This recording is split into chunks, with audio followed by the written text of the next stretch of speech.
Hi, hello, namaste. Welcome to వీరించెస్ writings. ఎలా ఉన్నారు అందరూ? బాగున్నారా? ఈరోజు కథ స్టార్ట్ చేద్దామా? ఈరోజు కథ ప్రేమ సంఘర్షణ ఎపిసోడ్ 27.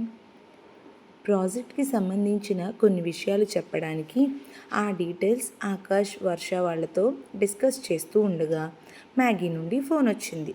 పృథ్వీ ఆ ఫోన్ చూసి కట్ చేశాడు. మ్యాగీ మళ్ళీ ఫోన్ చేస్తుంది. పృథ్వీ మ్యాగీ చేస్తున్నా కానీ మళ్ళీ మ్యాగీ ఫోన్ని కట్ చేస్తూనే ఉన్నాడు. ఆకాష్ పృథ్వీతో, బ్రో ఎన్నిసార్లు ఫోన్ చేస్తుంది అంటే ఏదో ఇంపార్టెంట్ విషయం అయి ఉంటుంది, ఒకసారి కాల్ లిఫ్ట్ చేయి బ్రో అని అన్నాడు. మళ్ళీ కాల్ వచ్చి కట్ అయిపోయింది. పృథ్వీ అదేం పట్టించుకోకుండా, పర్లేదులే బ్రో, ప్రాజెక్ట్ గురించి డిస్కస్ చేస్తూ ఉండగా వాళ్ళ బాస్ మేఘన, శశి ఇంకా కొంతమంది స్టూడెంట్స్ వాళ్ళ దగ్గరికి వచ్చారు. వర్ష, ఆకాష్ చూచి లేచి నిలబడడంతో పృథ్వీ వెనక్కి తిరిగి చూసేటప్పటికీ వాళ్ళందరూ ఉన్నారు. గుడ్ పృథ్వీ, ప్రాజెక్ట్ని బాగా హ్యాండిల్ చేస్తున్నావు. బై ద వే, వీళ్ళే ఏయూ నుండి ఇంటర్న్షిప్కి సెలెక్ట్ అయిన స్టూడెంట్స్, ఓకేనా? ఈ 6గురిని మీ టీం అండర్లోనే వేశాను. సో వీళ్ళని మీరే గైడ్ చేయాలి. ఒకసారి వీళ్ళకి వర్క్ ఎలా చేయాలి, ఏ వర్క్ ఎక్కడ, ఆ సిస్టమ్ వర్క్ అంతా కూడా గైడెన్స్ ఇవ్వండి, ఓకేనా అని పృథ్వీతో చెప్పి ఆల్ ది బెస్ట్ స్టూడెంట్స్ అని వెళ్ళిపోయారు వాళ్ళ బాస్. అక్కడి నుండి మేఘన పృథ్వీకేసి చాలా కోపంగా ఉరుముతూ చూసి, అన్నిసార్లు కాల్ చేస్తే లిఫ్ట్ చేయవే అని అడిగింది. ఇది ఆఫీస్ మేఘన, కాల్ మీ సార్, పర్సనల్ విషయాలు ఆఫీస్ బయట మాట్లాడుకోవాలి అని కోపంగా చెప్పాడు పృథ్వీ. ఎప్పుడూ జోవియల్గా జోక్స్ వేస్తూ ఏదో ఒక తింగరి పనులు చేసే పృథ్వీని ఒక్కసారిగా అంత సీరియస్గా చూసిన ఆకాష్, వర్ష షాక్ అవ్వగా మేఘన ఏమనాలో అర్థం కాక మేఘన కళ్ళల్లో ఒక్కసారిగా నీళ్లు తిరిగాయి. ఇంతలో లంచ్ టైం అయింది. మేఘన వాళ్ళ స్టూడెంట్స్ టీం అందరూ క్యాంటీన్లో లంచ్ చేయడానికి కూర్చోగా ఇంతలో వాళ్ళ దగ్గరికి అభి వచ్చాడు. హాయ్ మ్యాగీ అని పలకరించి శశికి కళ్ళతోనే హాయ్ అని చెప్పాడు. హాయ్ సార్ అని అంది మేఘన. హే, నువ్వేంటి ఇలా సార్ అంటుంటే నాకు చాలా నవ్వు వస్తుంది మ్యాగీ అని అన్నాడు అభి నవ్వుతూ. ఓహో అవునా సార్, ఇది ఆఫీస్ కదా, అలానే పిలుస్తా. బై ద వే, అలానే పిలవడం మంచిదని అంటూ ఉండగా ఈలోపు అక్కడికి వర్ష, పృథ్వీ, ఆకాష్ వాళ్ళు వచ్చారు. రే పృథ్వీ, విన్నావా? ఇది నన్ను సార్ అని పిలుస్తుంటే నాకు చాలా నవ్వు వస్తుంది అని అభి పృథ్వీతో అన్నాడు. అలా పిలవాలని మీ ఫ్రెండే చెప్పావు సార్ అని చెప్పింది శశి కోపంగా. ఏంటి పృథ్వీ, అది కూడా మ్యాగీనా? అలా అనమన్నాడా? ఆశ్చర్యంగా అన్నాడు అభి.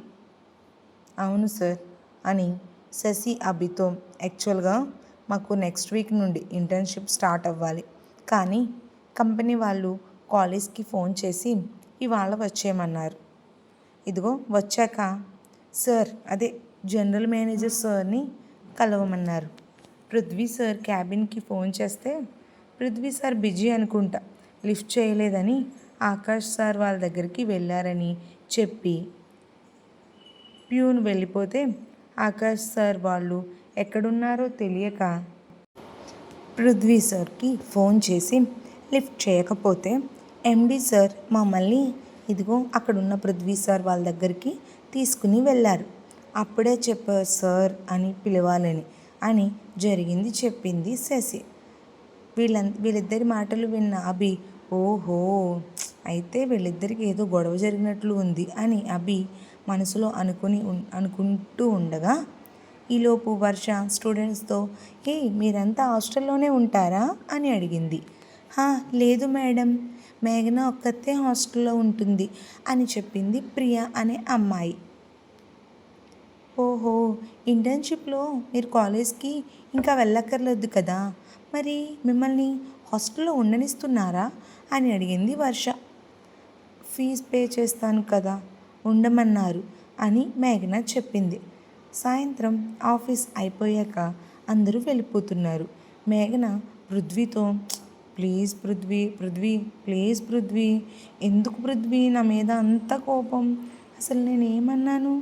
నా డెసిషన్ ఇంకా చెప్పలేదు కదా నేను అని అంది. ఏమో, నువ్వు ఏ డెసిషన్ తీసుకుంటే నాకెందుకు?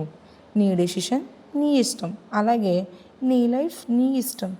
అయినా నీ లైఫ్లో నువ్వు ఇది చెయ్యి ఇది చేయొద్దు అని చెప్పడానికి నేను ఎవరిని చెప్పు అని అన్నాడు కోపంగా.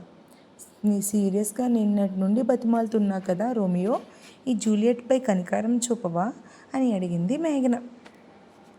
నన్ను విసిగించకు అని అభికి కూడా చెప్పకుండా ఆఫీస్ నుంచి వెళ్ళిపోయాడు పృథ్వీ.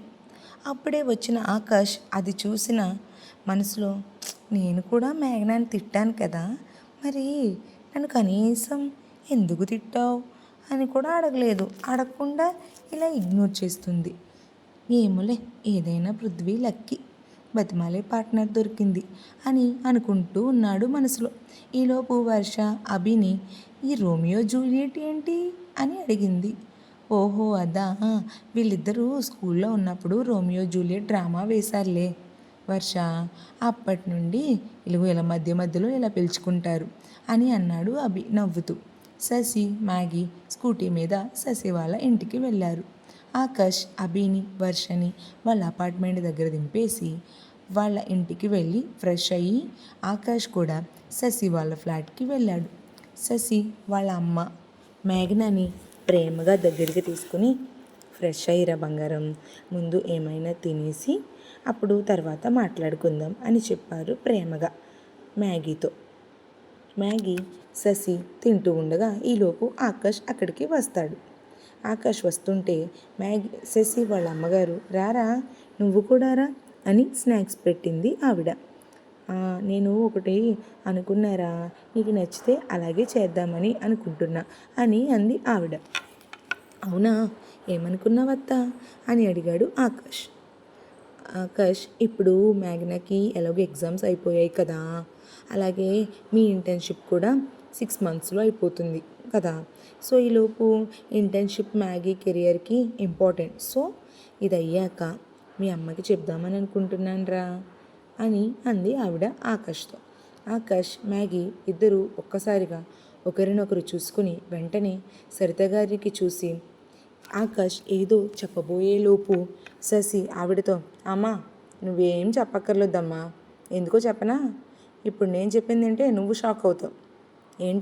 ఎందుకంటే ఇంకో బావ ప్రేమించింది మేఘనాని కాదు, వర్ష అనే అమ్మాయిని.